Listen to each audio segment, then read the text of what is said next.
大家好，自古以来，空穴来风、神怪离奇、半真半假、无事生非的东西，总能让人好奇不已、欲罢不能。这就是人类永恒的好奇本性使然。这其实也是好事儿，可以促进人类勇于追求科学，不断发现真相，最终理清事实，彻底去伪存真。然而，某些谣言如果披上了曝光社会阴暗面的外衣，或者追求真相和正义的幌子，那就让人不知所措，且听且相信了。因为假新闻、假消息的传播，往往比真新闻来得更快、更吸睛。因为真新闻需要考证，需要时间，而假新闻基本上属于零成本，只需要拍拍脑袋、胡说八道，就能立马出街了。比方说，离婚后的赵丽颖，本来绝大多数的时间更加专注于工作、孩子与起居这种三点一线的平凡生活，注定就少了八卦和绯闻的土壤和滋扰。那么，如何继续利用这种自带光环、流量人物的关注度呢？很简单，就是两个字：造假就行了。于是乎，原本平静生活的赵丽颖，因为各种围绕她的造假行径，被迫继续生活在了一个不平静的舆论漩涡当中。那些在她婚前婚后都靠她吃饭的黑心造谣者，依旧会扔掉良心和底线，继续各种挖空心思、匪夷所思的杜撰和造谣，去赚取眼球，去骗取流量。比方说，赵丽颖背后的神秘金主终于曝光，赵丽颖终于和某某新欢对上眼了，赵丽颖终于大胆公开了心上人，等等等等，基本上都是一眼就能看出真假的无良套路。这些都是无聊低趣的地摊标题，都属于下三滥级别的低级谣言。对于这些完全一无时间、二无地点、三无来源、四无图像、五无音频、六无影像的六无新闻和黑心作坊，麻烦您看到之后就立即举报，无需商量。因为这种毫无营养价值的生搬硬造、胡扯瞎编，基本上是浪费所有人的时间，包括这些黑心造谣者自己的时间和精力。如果您不知道如何去举报，可以在评论区中点击相关的视频链接，半分钟之内就能轻松地掌握举报的方法，然后您就可以帮助赵丽颖随时随地的定点清除这些损人不利己的假消息、真谣言、营销号了。同时也欢迎您顺手点个赞支持一下。然而，相比这些地摊级别的无内容谣言，有一些段位很高的高级谣言，不仅有时间、有地点、有来源，甚至还有图像以及影像，这就麻烦了。无可否认，这类高级的谣言很难否定出处、断定真伪，所以具有相当的杀伤力和迷惑性。号称大陆第一狗仔的卓伟，就是这么一个一度带着娱乐圈最大纪委书记的光环，纵横娱乐圈收割无脑粉的头号娱记。2003年，因为抓拍刘晓庆一战成名的他，一度成为了弘扬正气、匡扶正义的理想化身。然而，在娱乐圈名利场的无穷诱惑面前，他最终还是沦落成为了一个只会低俗、媚俗、造谣制假的黑心人。有意思的是，他之所以在2017年颓然倒下，偏偏就是因为他不幸碰上了一个他一生中最难对付的对手，也就是那个命运压不垮、谣言打不死的永不屈服的赵丽颖。其实开始走红的赵丽颖一直就压根儿没搭理过这个四下寻找话题的疯狂的狗仔。然而是福不是祸，是祸躲不过，但凡自带流量的明星们，压根儿就少不了这些谣言者的窥私欲的膨胀和搭便车的想法。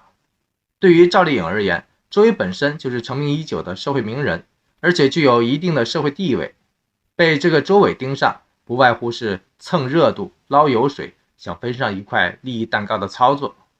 要知道，擅长狗咬狗的周伟，也绝对不是替天行道的罗宾汉，或者除暴安良的侠客行。当年李小璐批几万、1400万的公关费，最终也是被证实彻底泡汤了。这就是造谣者的游戏规则，也就是说，吃上你就是一辈子。婚前被周伟盯上的赵丽颖，一度被周伟穷追烂打，苦不堪言。因为众口难辩，所以几度落泪。毕竟这个苦孩子出身的赵丽颖，必须珍惜羽毛，保护声誉，也必须远离是非，远离恶人。而这个卓伟恰恰就是利用了这点，死缠烂打赵丽颖，因此也就有了他那句相当张扬的调侃话，也就是他故意嘲讽赵丽颖的那句英雄不怕出身低，刘备还卖过草鞋呢。这说法相当的隐晦，也相当的厉害。一方面诱人想象，赚足了眼球，一方面又可以规避被告诋毁的风险。这种操作算是借助赵丽颖的名气，大肆的炒作，蹭足了流量，算是无良操作的经典案例了。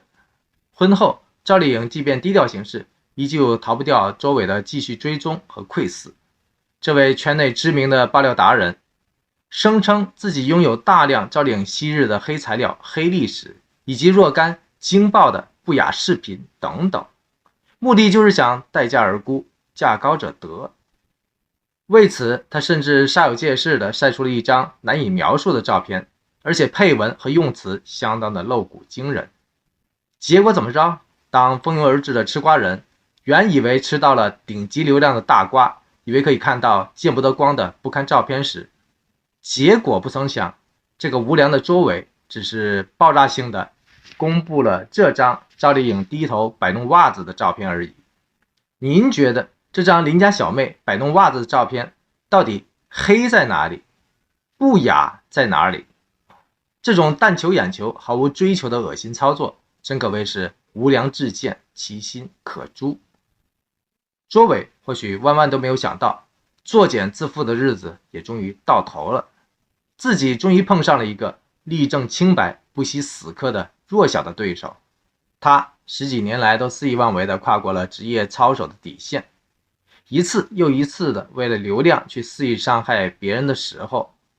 终于没有想到自己被自己所拿起的石头砸了自己的脚，而且还是彻底的残废了。2017年6月7号，周伟的爆料账户被全部的查禁封号，从此失去爆料渠道的周伟也跟着金盆洗手了，退出了他引以为傲的娱乐圈的江湖。为此，有些幸灾乐祸的网友趁机亏他说，难怪你生不出小孩，能说出这话也是够损的。无论如何，因着这个不服输的赵小刀，娱乐圈里的大小明星们终于可以托赵丽颖的福，跟着赵丽颖一块儿天天都能安心的睡个好觉了。然而一个周伟倒下了，或许还有更多想当周伟的人会爬出来跳出来，想继续从赵丽颖身上分一杯羹。在这里，我诚挚的希望赵丽颖的粉丝们不要让自己的偶像一个人战斗，他在未来的道路上需要更多的爱护、支持以及实质性的动作和保护。而最好的保护就是每次看到造谣的营销号、造假号，就立马顺手去张贴、去举报，做个拒绝谎言、打击谣言的热心人，支持赵丽颖打假你我他。如果您想和更多的人一同打击假新闻、假消息，欢迎您在评论区中点击链接分享成果。如果您觉得我说的不错，欢迎您继续支持、点赞或订阅。最后，我想说的是，我坚信所有心怀善念的人都会跟赵丽颖一样，在遇到困难的时候，甚至于在遇到恶人的时候，自己无需出手，公义自会彰显。您说对不？谢谢您的持续关注和宝贵时间。